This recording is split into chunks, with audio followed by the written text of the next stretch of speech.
In this video, I'm going to show you how to use Afterpay in Agoda. Before you begin, make sure you already have an active Afterpay account that you want to use for payments.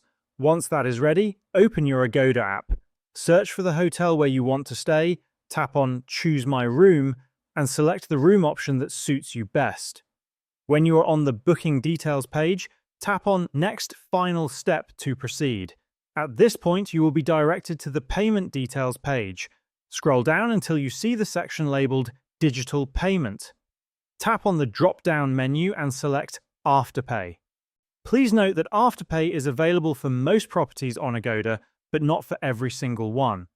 If you do not see the Afterpay option, it means that particular property does not support it. However, in most cases, you will be able to find it.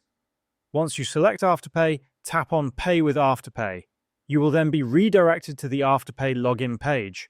Log in with your Afterpay account credentials. After signing in, your total booking cost will be divided into 4 payments spread over 6 weeks. The first payment will be due immediately at the time of booking, while the remaining 3 payments will be scheduled every 2 weeks. Once you pay the first installment, you will automatically be redirected back to Agoda, where your booking will be confirmed. The remaining payments will need to be completed through your Afterpay account as scheduled. And this is how you can use Afterpay in Agoda.